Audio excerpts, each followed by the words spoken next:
अब बात करते हैं डिक्शनरीज की। डिक्शनरीज भी हमारे पास मेथड है डाटा स्टोर करने का, तो देख लेते हैं कि इसको कैसे यूज करना है। तो सबसे पहले आपने लिखना है कोई भी डिक्शनरी का नाम।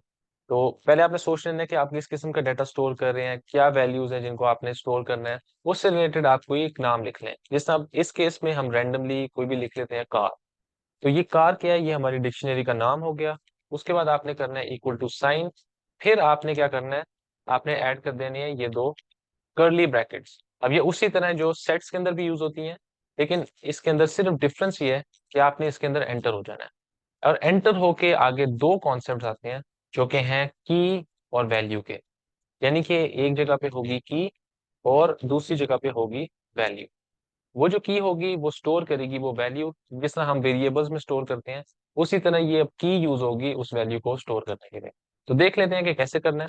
सबसे पहले हम एक की का नाम रखेंगे। जिस तरह कार है तो उसके लिए हम कलर रख सकते हैं, और उसको भी कोशिश करनी है आप स्ट्रिंग में रखें, क्योंकि वो स्ट्रिंग वैल्यू है उसको आपने स्ट्रिंग के अंदर ही रखना है। जिस तरह ये कोटेशन मार्क्स है उनकी बात कर रहा हूँ, यानी कोटेशन मार्क्स के अंदर रखना है जो कि स्ट्रिंग को डिनोट करते हैं। उसके बाद आपने यहाँ पे कॉलन साइन लगा देना है, और यहाँ पर जो भी चीज आप ऐड करेंगे ये उसकी वैल्यू होगी। तो यहाँ पर कलर हम रख देते हैं ब्लू।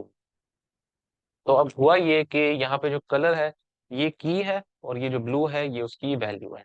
तो कार वाली जो डिक्शनरी है उसके अंदर हमारे पास सबसे पहला जो चीज आ गई वो है कलर, और वो उसकी जो वैल्यू है वो होगी ब्लू। तो इस तरह से आप वैल्यूज लिख सकते हैं, और यहाँ पर मैंने कॉमा डाला है क्योंकि अगर आपने मल्टीपल चीजें डालनी है डिक्शनरी में तो उसके लिए ये कॉमा यूज होता है। आप आगे एंटर करेंगे तो आप आगे उसका मॉडल लिख सकते हैं, मॉडल नंबर। जैसा ये मॉडल नंबर है उसके लिए आप यहाँ पे कोई भी नंबर लिख सकते हैं, जैसे मैंने 233 इस तरह लिख दिया। लेकिन अगर आपने उसको स्ट्रिंग फॉर्मेट में लिखना है, जिस तरह आपने कोई आगे लेटर्स भी लिखने हैं, तो आप वो यहाँ पे सिंपली ऐसे से नहीं लिख सकते। वो भी आपको उस कोटेशन मार्क्स यानी कि स्ट्रिंग के अंदर लिखना पड़ेगा, जिस तरह हमने ऊपर ब्लू लिखा है। तो अभी फिलहाल इसको हम नंबर की फॉर्म में रहने देते हैं, आगे कुछ नंबर्स डाल लेते हैं। तो ये हमारा जिस तरह इंटीजर में भी आ गया, और यहाँ पे हमारे पास स्ट्रिंग में भी आ गया। उसके बाद हम कोई फ्लोट वैल्यू भी देख लेते हैं, जैसा हम यहाँ पे लिख लेते हैं स्पीड। स्पीड लिमिट लिख लेते हैं। तो वो हम यहाँ पे कर लेते हैं 127.5।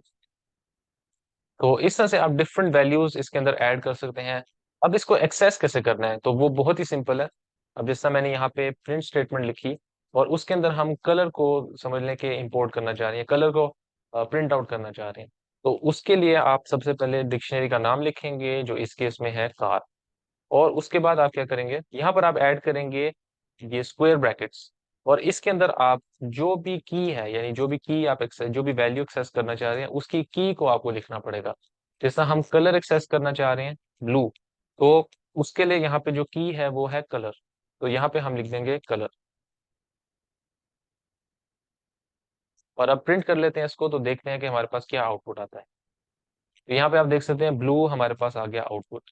यानी ये जो मैंने की यहाँ पे लिखी है वो यहाँ पे ब्लू उसकी वैल्यू थी, तो वो वैल्यू ही आउटपुट हुई। तो इस तरह से हम डिक्शनरीज को यूज कर सकते हैं।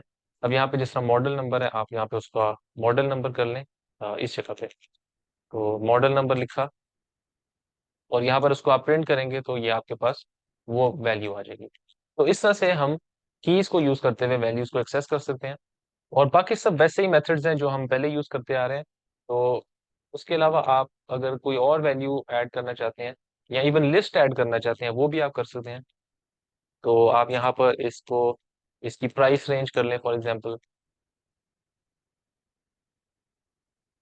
प्राइस रेंज कर लें और उसको आप इक्वल टू लिस्ट की फॉर्मेट में लिख लें। तो वो भी पॉसिबल है, जिस तरह आपने यहाँ पे इस तरह से कुछ वैल्यूज ऐड कर ली। तो इनको भी आप रन करके देखेंगे तो ये आपको लिस्ट देगा, लेकिन चूंकि हमें यहाँ पे लिखना पड़ेगा इसकी प्राइस रेंज यहाँ पे जो की है उसको जरा कॉपी कर लेते हैं और यहाँ पे लिखते हैं। अब जैसे ही आप इसको आउटपुट करेंगे आप देखेंगे कि इस डिक्शनरी के थ्रू हमने एक लिस्ट को एक्सेस की है, यानी एक लिस्ट भी स्टोर कर सकते हैं इसमें। तो इसी तरह बहुत से जो डेटा टाइप्स हैं वो आप यूज कर सकते हैं, स्टोर कर सकते हैं डिक्शनरी के अंदर। ये उसका तरीका है। अब अगर कोई आइटम आपने चेंज करनी है, फॉर एग्जांपल यहाँ पे जो मॉडल नंबर है उसको हम चेंज कर लेते हैं। तो यहाँ पे आप लिखेंगे जो डिक्शनरी का नाम है, और उसके बाद जो भी की है जिसकी वैल्यू हमने चेंज करनी है वो यहाँ पे आएगी। तो इस केस में मैं मॉडल नंबर लिख लेता हूँ और इक्वल टू, अब कोई और वैल्यू असाइन कर देते हैं और यहाँ पर उसी को प्रिंट आउट करते हैं ताकि पता चल जाए कि ये वैल्यू चेंज हुई या नहीं। तो आप देखेंगे कि अब वो वैल्यू आ रही है जो हमने अपडेट की है। तो इस तरह से हम डिक्शनरी में वैल्यूज भी चेंज कर सकते हैं। और इसको जरा हम एक दफा एज इज प्रिंट करके देखते हैं। तो आप देखेंगे कि सारी वैल्यूज यहाँ पे आ गई हैं, यानी उसका कलर भी आ रहा है, वो पूरी डिक्शनरी जितनी भी है वो एज इज उसने दे दी। तो ये भी आप कर सकते हैं। और सिर्फ यही एक तरीका नहीं अपडेट करने का, आप इवन इसके अंदर डॉट अपडेट का मेथड भी यूज कर सकते हैं। यहाँ पे अपडेट लिख लिया और उसके बाद आपने इसके अंदर, एक तो ये हमारे पास राउंड ब्रैकेट्स हैं, उसके अंदर आपने कर्ली ब्रैकेट्स भी ऐड करने हैं।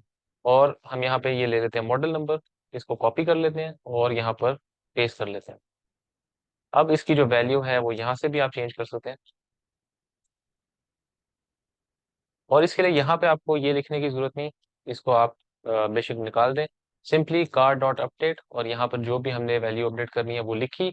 और यहाँ पर आप देख सकते हैं मॉडल नंबर में अब ये अपडेट वैल्यू आ रही है। तो इस तरह से आप अपडेट मेथड भी यूज कर सकते हैं वैल्यूज को चेंज करने के लिए।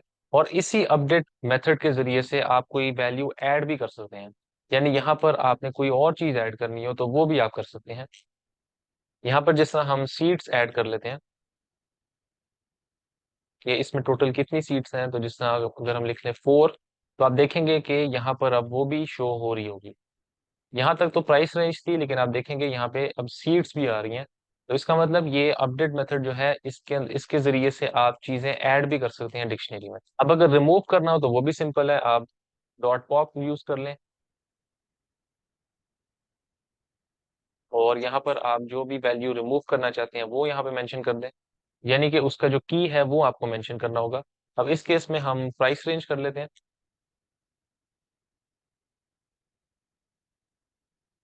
तो ये आप देखें यहाँ से प्राइस रेंज जो है वो रिमूव हो गई है। तो ये तरीका है इसके अंदर कोई आइटम रिमूव करने का।